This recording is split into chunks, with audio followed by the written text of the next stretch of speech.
Hey everybody, welcome back. If you're watching this live, it is Thursday night. I'm Corey Miller with Frank Cusimano for Sports Plus Live on KSDK, Facebook, Twitter, YouTube. If you're listening to this on the podcast, hello there as well on the Sports Plus podcast. We got a lot to talk about tonight. It's fun to have a sports to talk about again. We've been enjoying Cardinals baseball, but first things first, we're going to talk about the Blues, who start games that count here on Saturday. We saw him play last night against the Blackhawks. Frank, just so far, it seems like the NHL really has it figured out when it comes to their whole bubble situation and looking like they're going to be able to make this thing work. They really do. Anytime you have like 100+ people just kind of roaming around the fenced-in area to make sure nobody gets out and nobody gets in, you know it's going to go pretty smoothly. I love that stat recently where there were 800 players tested and not one of them tested positive. You know, if you have this kind of bubble and you're in an area with one of the lowest death totals in the world, you got a chance to really make this thing work, Corey. Yeah, out of all the sports, everybody's trying it, but I feel the best about hockey as they're going to be able to be the ones definitely to finish the season off. Let's talk about the Blues. You watched the game last night. I watched the game last night. Was it great? I mean, we're happy to see hockey back, but the Blues got taken to the woodshed a little bit by the Blackhawks. Do you take anything away from that game at all last night, or you just throw it away? Exhibition doesn't matter. Well, I think that what I've learned in covering sports, it's the only thing I know for sure, is that when a team plays poorly, that coach has their attention more than when a team plays well. And even though it's a meaningless game, I promise you, Craig Berube has the full attention of every member of his team. And they're going to come out on Sunday and look like they're playing in, game one of the real Stanley Cup playoffs. So, look, I didn't want them to lose 4-0. I didn't want them to have two consecutive power plays where they didn't get a shot off.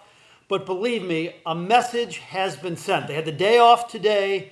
I imagine they'll have a great practice Friday and Saturday and come out flying against the Avalanche on Sunday evening. How important are these first round robin games against Vegas, Dallas, and Colorado? Because Blues finished with the best record in the West, and really it doesn't mean anything anymore if they don't win some of these round robin games to keep that top seed. Yeah, it depends on who you want to play. I mean, do you really want to play against the Nashville Predators in the first round, the team that you never even led against and lost all 4 games? I don't know. I just think that you can't worry about matchups right now, Corey. I just think that this team has to get into their game during the round robin. Jordan Binnington's got to be in a groove. Vladimir Tarasenko's got to show he's back. That power play, which was so good in the regular season, has got to mesh. So I'm not so certain it's about wins and losses. It's about getting into the Blues style of game. That's a good way to look at it. I'll tell you, I do hope they don't play the Oilers, who were the 5th seed when the season ended. I think that would be a really bad draw because that team is really good, and facing them right out of the gate, that could be a tough draw. So I don't want to see Edmonton, but like you said, it's just more to get feet underneath them. Hopefully they at least look good in those first couple games. Let's see. We have Christina asking, when do they play? The Blues first play Sunday against Colorado. I'm not sure on the time. Is it 6:30 or is it later than that? I'm not sure what time they play. 5:30 Central Time. 5:30 Central Time. The 5:30 Blues will be Central playing Time. games that count again. Do you think there's any chance we'll see both goaltenders this postseason? You know, Bennington's obviously the number one guy, and in a regular postseason, he's the guy all the way through. But these guys, maybe they don't have their legs underneath each other. Is there any chance we see maybe split duty at some point, or is this all Bennington? I think the only way we see Jake Allen is if Jordan Binnington struggles, and that would not be a good sign. Now, not that I don't have confidence in Jake Allen, but we know the other guy, what he did in last year's postseason. We know that he won, 30 games this past year. Jake Allen had a good season too, but in the playoffs normally you don't. I don't know. You sometimes see two, but I think with the way Binnington was last year, you're going to see him all the time unless he falters. Something I thought was interesting last night listening to the telecast. Apparently, the Blues won't necessarily get the top seed, but since they finished with the most points, they got the best hotel with the best location closest to the rink, and all the coaches got suites. So there's something there to hang your hat on, I guess. I thought that was funny. It's pretty funny too. I think they did that in Orlando too. That the teams with the better records are staying at the better hotels. Okay, you finished 60-20. You guys go to the Ritz. You guys finished 30-30. You go to the Motel 6. Not that there's any Motel 6s, but still, there are better hotels, and that is so crazy how they did that. I'll tell you what, Corey. I saw, and in fact, we showed it on TV. I'm not feeling too sorry for these players. These room service meals. I saw one with sweet potato fries, some lovely chicken wings, a Cobb salad. I mean, you can probably get anything you want to eat at any time. You get to shoot baskets. You get to play ping pong. You have a movie theater. It's not that bad. The only drawback is you don't get to see your wife and kids. I agree. The setup is not that bad. I thought it was pretty cool. I think all the NHL teams did this. When the players showed up, they already had pictures and some drawings from some of the kids of the players waiting in the rooms when they showed up as like a homey touch. I thought that was kind of nice, but it does seem like a decent deal for them. That was great. Absolutely.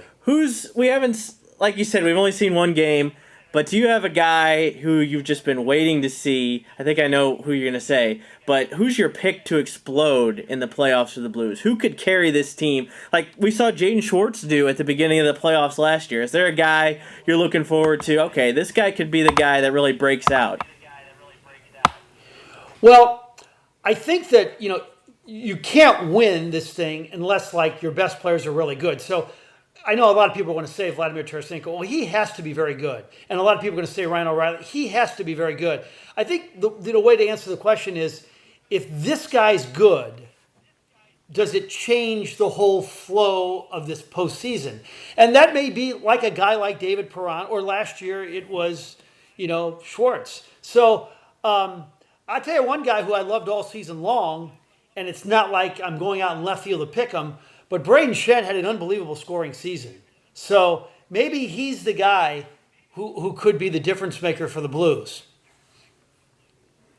We know he has the ability to break out and score a lot of goals in a short period of time, so that's a good pick. I'm looking forward to see if Zach Sanford can complete really an impressive year from what I saw.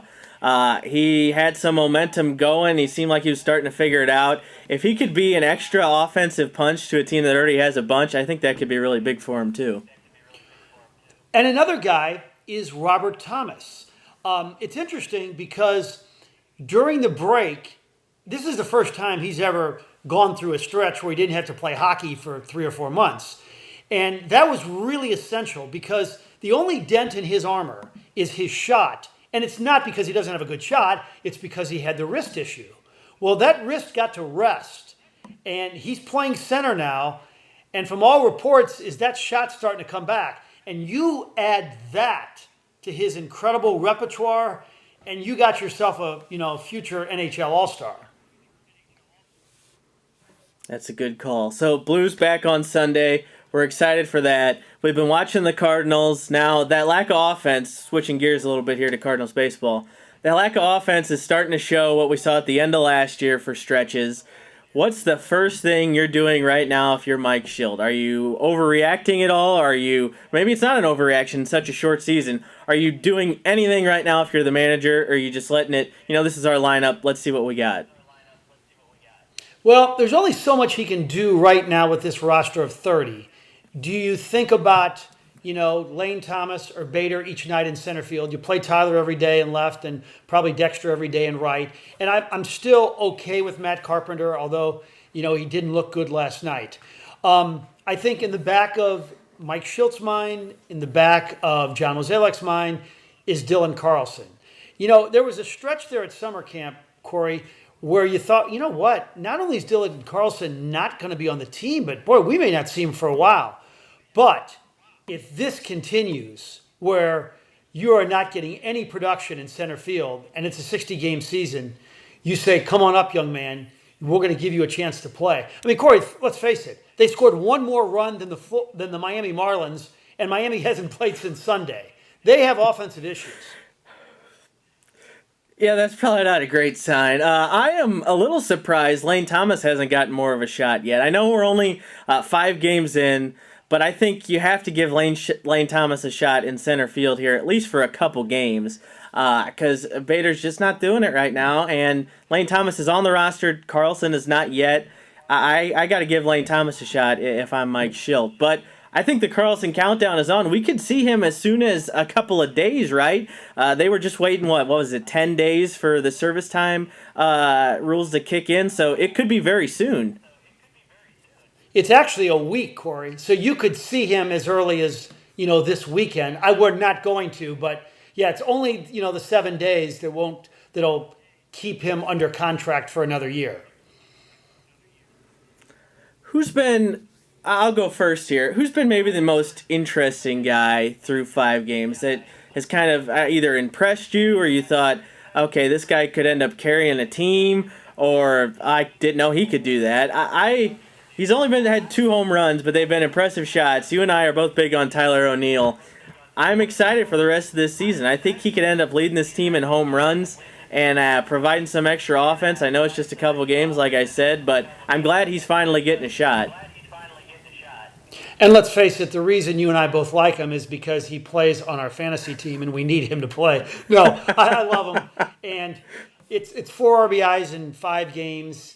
I tell you, the first home run, it was off a breaking ball, and it didn't look like he got all of it. It somehow got over the fence. The next one went 438 feet. I think it's still the 8th furthest home run in Major League Baseball. So, yeah, if this continues, then all of a sudden, this outfield that you're really worried about, if you're looking long term, you think, you know what? Maybe if you played Edman in the outfield in one spot and you had Tyler O'Neill and Dylan Carlson, that's kind of a dynamic outfield eventually. Now, I'm not saying Dexter Fowler's done. He may be fine, and he's had some good at-bats. And those first 2 games, he had RBIs. He had a home run in game 1. So we'll see what happens. But if you look further down the road, if Carlson is an outfielder, if Edman is an outfielder, that's not a bad squad. Let's talk pitching real quick. We knew they were going to have to lean on their pitching to get through this year. They had a lot of depth. That depth keeps shrinking and shrinking. Miles Michaelis now out for the year. Again, you and I are both excited to see Ponce get an opportunity, but just how much more can the depth take? They're starting to lose guys. Yeah, they're still okay there. I like the fact that the bullpen has been lights out. And, if KK does have any struggles, and maybe he gets the next save opportunity, the guy I've always liked in that role is the guy who throws 100 miles an hour, and that's Ryan Helsley. I really like him long term. In terms of Ponce, he is compelling to watch. He's like a 6'6" Antonio Banderas. The actor? He's kind of swashbuckling. He's got that look about him. And he's got great stuff. 8 strikeouts in 3 2/3. Here's the thing, too, Corey. He had 2 hits allowed last night. I think he's had like 81 innings over the last season and a start, and he's got like 60 hits. Major leaguers really don't hit him that hard or that often, but he's got to figure it out a little bit if he wants to stay in the big leagues as a starter. I like him. I like his stuff, and I hope he gets the ball in 5 or 6 days. I'm about 100% certain of that, though. I agree. I hope they give him at least one more start, hopefully a couple, because when he's on, we saw it, he's nasty. He had 8 strikeouts and only pitched, 3-4 innings. He was pretty impressive. Hopefully he can figure it out. I think they'd be smart to have Gomber ready to go if Ponce can only go a few innings like he did this last time. Maybe piggyback those 2 guys off each other if only one of them's going to get the start. Let's talk about the Marlins situation real quick because you mentioned it. there's been a lot flying around. We know what's happened. They've had to cancel a bunch of games, but it's been a domino effect because the Phillies have been impacted, the Orioles have been impacted, the Yankees have been impacted. I, it doesn't seem like MLB has much of a plan for this. Is there a real danger if this happens again or one team gets struck with this many cases, we could see the season stop? Well, if it happened again like that, for sure. But here's the thing you got to remember: the players, if they finish this World Series, make 1.5 billion. The owners, if they finish this World Series, make 800 million. And you have to remember that the Marlins are the only team since the season started to have a positive test. I mean, it's like 99% that the players are getting good tests. So I think it may be a case of I don't know if it was careless by them, but it's one team. If it's another team, then we got a real problem. But I think they can still get through this. It'll be interesting to see once the Marlins resume who's even on the team. They've signed a couple guys here in the last few days. This is going to be almost an entirely like backup squad from their alternate camp that comes up. They're going to be playing double headers probably that are 7 innings long. I mean, we're gonna see some weird stuff here, but I'm open for any of it as long as we complete the season. And let's face it, if it were any other team but the Marlins, we'd probably be a little bit more concerned. But since they trot out there kind of a AAA roster, what difference does it make if, they have the 20th best player or the 35th best player in their organization playing in Major League games as opposed to the 28th best player? So I'm not that concerned about the Marlins. Let's get to some other things here before we wrap it up. Quick on college and high school football seasons, we're going to see some weird stuff. The SEC and Mizzou, they're going to play a 10-game schedule, only in conference. Most conferences have announced this by far already. I think the Big 12 is maybe the last Power 5 one not to say it yet, if I'm correct on there. What do you think about that? Well, I talked with Jim Sturk, the Mizzou athletic director, today, and it was right before the announcement, and he sounded awfully optimistic. And Corey, when Jim Sturk has lost $16 million out of his budget, and if they have a football season, that SEC money to each school is $45 million. If you've lost 16 and you have a chance to make 45, well, you're going to be really careful and really cautious and try to make this thing work. And that's what they're going to do. I mean, the money is so astronomical, and they can, use the best medical technology. They can be as careful as possible and take a shot. If it doesn't work, then you cancel the thing. But I didn't think there was any way the SEC and these Power 5 conferences were not going to take a shot.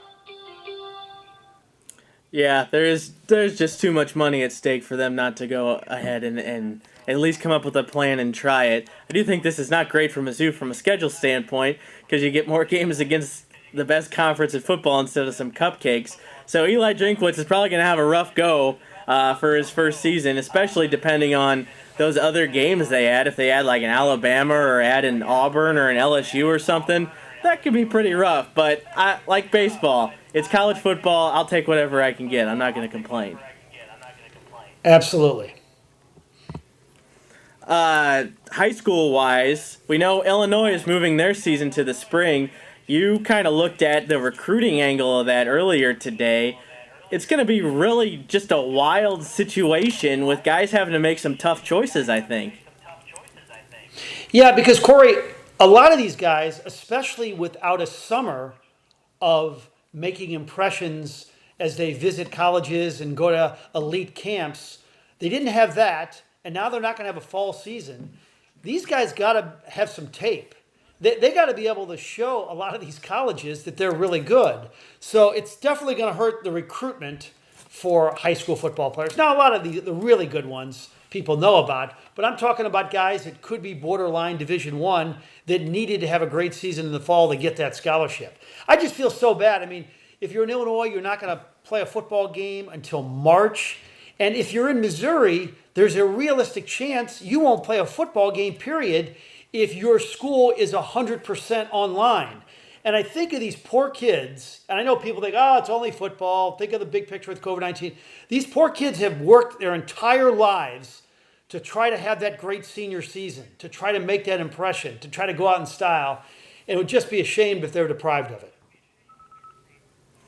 It would. I'm already missing. We're going to miss out on that DeSmet East St. Louis game early in the season. I was looking so forward to that. Ahmad and I talk about that all the time.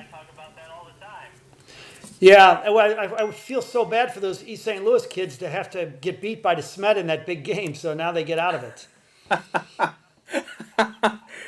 You're welcome. I set Actually, you up it would have for been a that great one. game. I love Darren Sunkett. It would have been the first time in history two 14-0 undefeated state champions from Missouri and Illinois go head to head. There would have been about 30 Division Ones on the roster. I would never bet on a game like that because I can't bet against East St. Louis, but I certainly would never bet against the Palace on Ballas.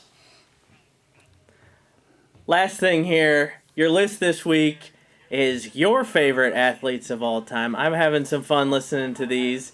Today was Joe Namath, Kurt Warner, and Isaac Bruce. Tomorrow you got a bit of a surprise, so that should be fun. I don't know, pick one of these guys. Who do you want to talk about from your favorite all-time athletes? I think I'll go with Greg Norman because I think the perception by some, oh, he's the guy who struggled in the majors, who choked up a couple of Masters and everything. He's also the guy worth $300 million who was number one in the golf world for 330 weeks, who won 88 tournaments worldwide, including 2 majors. And he also happens to be one of the coolest guys to ever be a professional athlete. I mean, I'm telling you, Corey, when he would struggle in those majors, and I'd be in the sports office with Trey Wingo, with Malcolm Briggs, with Andy Moeller, and Mike Bush, and they knew of my affection for for Greg Norman, and I would go back to the show me office away from them because they wanted to razz me, and I just felt so bad I just wanted to cry, and I would just hide from them on those Sundays and edit in the back because he had a couple of Sundays that were so devastating to watch, but in the end, though, he's still my guy and one of the coolest guys God ever put on this earth. I'll tell you what, he's got one of the best personal brand logos you can possibly have, Oh, yeah. and a Dynamite clothing line. So I think he's doing all right. He's done just fine. And Corey, you're a golfer. There's no person has ever put on one of those Greg Norman Shark shirts and not think, wow, this is really cool. All right, Almost everybody. as nice Thanks as for this tuning in. Billiken shirt right here. Sweet 16, St. Louis University. Mark it down. He's calling it. You could right July 30th. Frank calling Sweet 16 for SLU. That's a good possibility. We'll be talking about them quite a bit as the season gets started.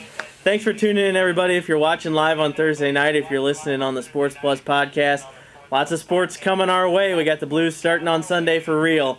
We'll be back next week. Bye, everybody.